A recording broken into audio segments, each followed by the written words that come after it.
When I first started doing it, it was very difficult. The hardest thing for me to do is to convey to people what this is all about. They get here and they're totally confused. They've never done it before. You know, you get me barking, let's get breakfast, and then all of a sudden we put them into a group of 5 people and we say bye. It's a nice feeling to get out here and do that kind of work. And it's a lot of friends we make and a lot of companionship. In the evenings we have a lot of fun together, and I really enjoy it. John, why do you do this? Masochism. I do it because I love this place. There's no place else on earth I'd rather be. I've traveled all over the world, and there's just no place I'd rather be than here. This is an area where we backpack. We like to go up to Jackass Lakes, which is just off of this trailhead, and it goes to the west about 4 or 5 miles up to Jackass Lakes. Great place to bring the kids. It's great because you know you've made an impact, and it's an impact that's not going to be a week-long thing or something that you do during the holidays. This is something that's going to have a significant impact for a long time to come. I think it's a blast. I just really enjoy myself. It's one of the favorite things I do all year long. I'm really glad.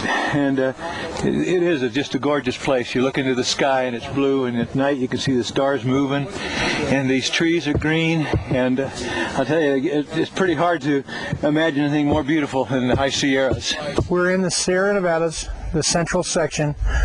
We're just outside the southern boundary of Yosemite National Park.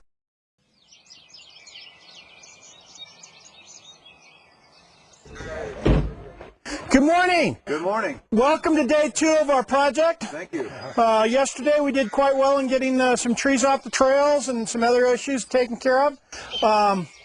This morning we're going to have a little talk about what we're going to do today, and also some safety issues that we may encounter today. Our number one goal today is that everybody be safe and that nobody be hurt. The number 2 goal would be that also that people have a good time and have a lot of fun. Way down the list is if we get some work done. Okay, that would be nice. Does everybody have plenty of water? Yeah. Okay, everybody's got at least 2 bottles? Yeah. The big thing is let's just have a good time, and remember, if you're tired, don't push yourself. Go sit down underneath the tree. Take a nap. It doesn't matter. There is no time clock here. I swear to God, you didn't punch one in. Pretty much, Carl, why don't you and Kurt and Kathy get your guys and get out of here? You know what to do? And then I want you guys just to get out of here so that this crew is going to be an hour behind, and I want to do that to you. You guys have plenty of water and water filters? How many water filters you guys got? I've got mine. Okay. I've got close to 10 bottles in the car. A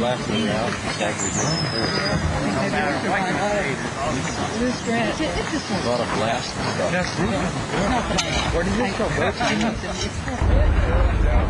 What do you see when you look at these people and show up this thing? When you look in their eyes, what do you see? Well, on Friday when they come rolling in, complete confusion. They don't know what to expect. You know, and Saturday morning, and they're getting up earlier than what they expect. You know, breakfast at 7 o'clock, and then that golden hour from 7 to the time we take off for our projects. And they're looking around, and they really don't know each other. And what happens is that you know, there's a lot of apprehension and confusion and concern. And then they get out there, and the teamwork, the crew leader starts working on teamwork and getting them squared away at something they've never done before. And then all of a sudden things start to happen, and they can see it, and the cohesion just comes together so fast and they bond. And as they come back in, complete strangers are now high-fiving each other and talking about going and having pizza and striking up friendships and great senses of accomplishment. The saw crew is kind of the cool thing to do, right? Yeah. Tell me about that. Well, basically you're hiking trails, and you come upon huge trees that fall over the trail, and you got to try to cut them off with huge saws and push the log off the trail. And what you're supposed to have is at least an 8-foot wide section cut off for the packing station and for the hikers. And I really think people enjoy that when they're hiking. It should be one person pulling and then the other one pulling. You just follow it back and pull when you need to.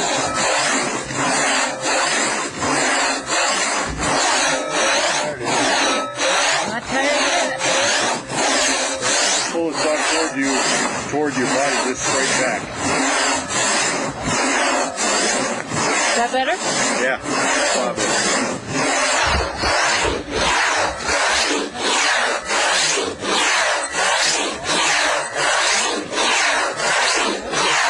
Not on the full stroke, not on the push.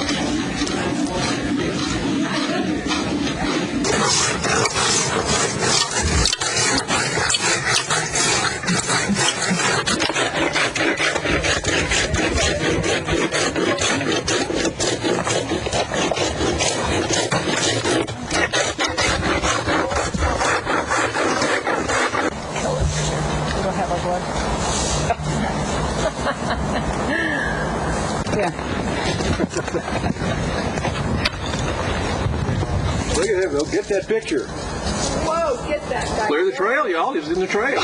Here comes. Oh, boy, look at him come around. There you go. Good picture. Oh, right. The sun's shining, too. That's gorgeous, actually. What it is. Yeah. Oh, and he takes that lurch. He just almost goes airborne. Lots of times what we try and do when we cut a section is to have a piece of wood underneath that we can use as a fulcrum, because if you can get it balanced, you can turn it any way you want and then start to roll it. Now, what we need to do then is try and swing your end around that way. How are we doing for Push snake? this way. We're going to be pushing this end. That way. We look okay under there? Around. You look fine. Your arm. It's always been breathing. It's been all day. So you're going to push clockwise, and we're going to push full clockwise. Hold it. All right. Come on. No, wait. Push on the end here, so that we pivot. There you go. We're losing it. No, we're not. We don't want this to roll anymore. Wonderful. We don't want it to roll. Okay, just hang tight. I'll hold it from. Don't let it roll anymore. Don't push. Don't roll. Hold it here and let it pivot. Let's get this out of the way now. Okay, you're on downhill side, you guys over there now. Let's go on the other side. Sure won't be able to stop it once it rolls. Don't push the left. Not gonna. Connor, you keep pushing. More on the right end. Roll. He's rolled. Roll. Push forward. Push up. Now let's pivot. Now Pivot. Are you okay, Sam? Yeah, fine. Okay. Okay. Now, everybody get on the outside. Watch out. Everyone watch. Watch the stop. Where your hands are. Get low. Ready? Let go. Yeah. Whoa. Careful, careful. It's clear. Way to go. Nice job. Can we give ourselves a hand now? We can give ourselves a hand. You know, that one of the guys yesterday had never been on a trip before. I recruited him out of the store, and I walked up to David last night and I said, "So, what do you think?"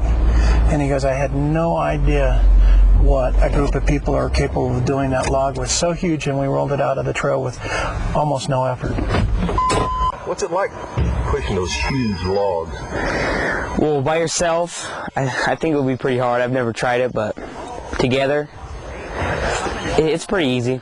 Well, couldn't y'all go to the beach for the weekend, or couldn't y'all go stay in a fancy hotel for the weekend? What makes you come out to this thing? Well, my dad got me started on it, and the first time I went last year, I really liked it. So this year I came up and I started doing saw crew, and I really liked that. So I'm planning to go next year too. What do you get out of it personally? I mean, I know your dad got y'all coming up here. What do you get out of it personally? Well, for me, it's just the sheer enjoyment of knowing that you've helped out in volunteering, and people have an easier time hiking, and the packing station has an easier time hiking. So it's really just the thought of helping out and volunteering. It's really a good feeling. What's your favorite part of this whole thing?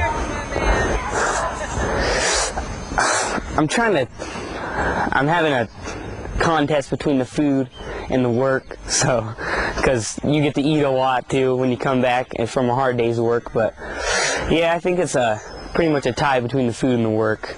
This is what it takes to feed an army of 60 or 70 people for 3 days, 3 meals a day. It was about $768 to put on a really nice dinner and breakfast, and lunches are pretty straightforward, peanut butter and jelly. John, this goes over there in the back. I bet. The green one goes back there. Okay, be careful with those, Bruce. Let's go. All the stoves will go across the back there, so the 3 stoves, the 2 Dutch ovens, and then we'll get the trailer out of the way. Hey, Barb, these are T-shirts. Could we maybe just try to get it in, just in case it rains, can you get them up underneath the bushes over there for me? So I would say I've done this drill close to 50 times. It's never easy.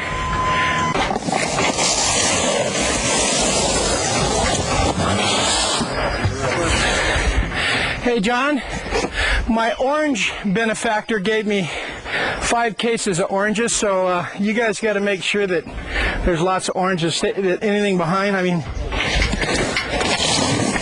we have fruit here enough for at least 200 people for a week. We need to keep it off the ground so the ants don't get into it. Set it on a table and we'll come back to it. Yeah, so it's Clover Meadow is centrally located, kind of in a basin which has all of the feeder forks going out on the different trails. From here, you can go all the way to Yosemite. You can catch the Pacific Crest Trail, John Muir Trail, and head south and north.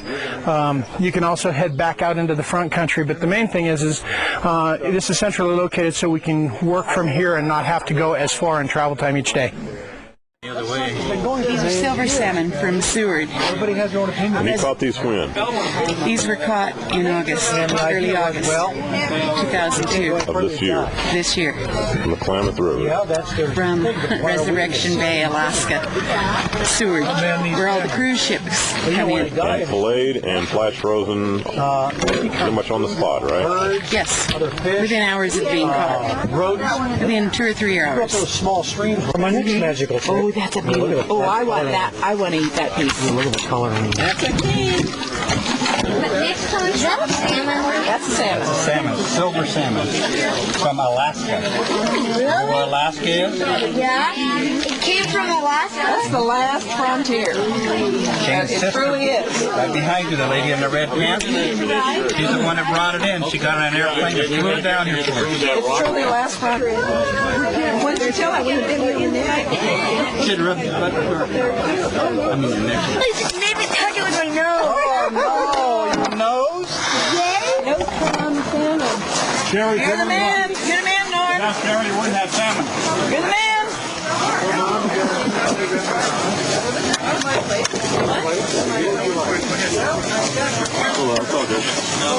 We are cooking the king salmon, nice thick. Where is my piece? Oh, I think your piece fell on the ground, sir. What's in the dish? That's sweet stuff if you want. Oh, blue salmon, okay. I didn't know if it was gravy or... No, not gravy. I have to leave it now. I have to trim it. This is a sweet like honey and butter. If you want to try it, if you like it, just... Sweet stuff. Oh, it's going to be good. What do you tell them about your salmon? Thanks. Was it good? Oh, he ate every bite. Good. That was awesome. We might have enough to have to come back and have more. He had a... Hi, Phil. Not bad, huh? This is for my wife, really. Honest. Would you like to Before each trip, I generally have anywhere from 50 to 200 hours just in logistical stuff. And as much as I have it all computerized, and the fact that I've been doing it for 7 years, I still forget stuff. And I'm fortunate to have my wife behind me so that I can call and Thursday nights and say, like last night, we needed more salsa and more chips. I forgot the celery and. Hey, Phil, have you eaten? No, I'm waiting for my king salmon to get cooked. Oh, should I? Is there more rice left? Trees. Yeah, there is some. I thought you Oh, loved okay. Hey, there.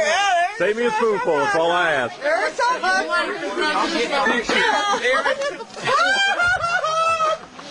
I have my ally standing right there. What do you have to say for yourself, young lady? Oh, my God. This This is what's left of the turkey that was cooked that was cooked in a Dutch oven. Hey, baby. Is it good? Mm-hmm. We're choking it down. Gagging it down, are you? Yeah, we'll probably all be lined up for the bathroom again tonight. Wash it down. With wine? All right. Iced That's red wine, not iced tea. tea. What do you think, Steven? Pretty good. You guys having fun? Oh, Huh? you bet. Man, look at all this. You guys did a good job. From what I saw this morning, you guys were doing a great job. Oh, thanks. You guys are from Madera, right? Yeah. Maria, hi. Yeah. And Madeira, me too. Okay. I'm the worst storm in Madeira. We'll see you next year Nice then. club. You bet. We'll see you next year. All right, see you. Thanks for coming. Hi. Hi. Hello there. Hello. You having fun? Yep. I'm in this. You like your dinner? You like your dinner? Especially this. Yeah. You like that salmon? That's good. Yeah. We have no criteria for a volunteer. I've got anywhere from 80-year-olds all the way down to 5-year-old kids. We find work for all of them so that they walk away feeling ownership in what they've done also. As this morning they're doing meadow restoration. We can put you out on a saw crew. We can put you on a brushing crew. As you can see, we also try to help the Forest Service in building maintenance. So, I mean, if you're a carpenter, we can be building steps as we did this. We can, whatever the Forest Service asks, we won't say no. If they ask, they know we can do it, we'll do it. Again, most people have no idea how this work gets done. And that alone is worth saving this program in the future, because we are educating people. A lot of the people that have gone on our trips, now when they backpack, will carry a shovel to clean a water bar, or will carry trash bags and bring it out of the backcountry, because before they thought somebody else was responsible for it. Now they own it and they're doing it. One day when I get older, I'm going to take my kids up here and I'm going to hike these trails. And every time I look at the big tree that took us 4 hours, I'm going to know that we did something good, and I'm going to tell my kids that. Oh, there's a real sense of satisfaction of improving the trail, and then being able to come back later and see that you've done a good enough job that it lasted through the winter and through the summer. We can go back and see the things we've done from several years back and see that the trails still look good, and that the water bars, for example, that you just saw up there, they're there and they're stopping the erosion. And a lot of hikers actually come by and compliment us and thank us for what we're doing. Well, why do you do all this? Why do I do all of this? Because the need is there. I mean, just watch what happens, and when you see, I don't want to get into politics and talk about government, but the fact is the cutbacks have been so drastic that in the 7 years, when I first started, I had 3 people helping me that were Forest Service employees. 2 years later, we were down to no support. Then we went back to 3 people in 2000, and now I'm back to no support. So the Forest Service has nobody to do this work. And who better to do the work than the people that are out there using it? The forest. And that's the backpackers and the hikers and the campers. It requires a tremendous amount of resources financially to keep this program going. I mean, I am successful at getting some donations from farmers on fresh fruit and a little bit of corporate sponsorship, but we really need more. An average this trip right here will have done about 1,500 hours worth of volunteer work, and the cost to our program was about $768 in food. So when you look at how cost effective we are, you can't find another program out there that will produce the amount of work that we would produce. If the Forest Service had to pay to have this done, it would be $21.35 an hour for each employee. So in our particular case, with 40 people on the trail today, this is $4,000 an hour just in payroll. And yet $700 is all it's going to cost for this entire weekend. So more corporate sponsorship is what I need, and it doesn't have to be in the way of funds. If we could find a meat packer that would donate tri-tip and stuff to us, or milk, cheese, bread, anything of that nature, just to offset our food costs, would be fantastic. what we need is somebody that would like to have ownership in a program like this and would come in and fund it so that we can continue and I can focus less on finance and more on what it's really about, and that's getting people educated and out here and completing these projects.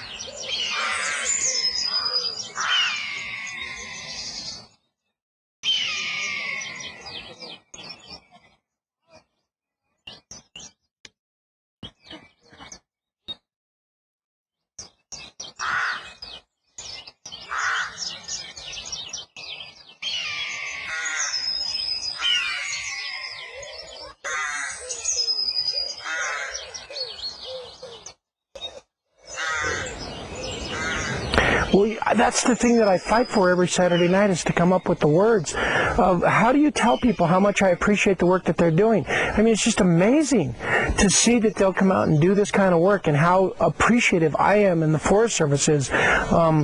But sometimes I think that that's not what they want to hear. They're just glad to be here and to be able to do it. And they have, it's such a close-knit family. Yet we don't know each other, I mean, all of the time. And there's so many people that this is their first trip and they walk away with such a pride, censorship, wanting to continue to do this. It's just, that's what motivates me. You know, I mean, it's emotional for me to see the work that they do, and I love it, and it's great. And I hope that the people that travel that trail afterwards and are the benefactors of it understand.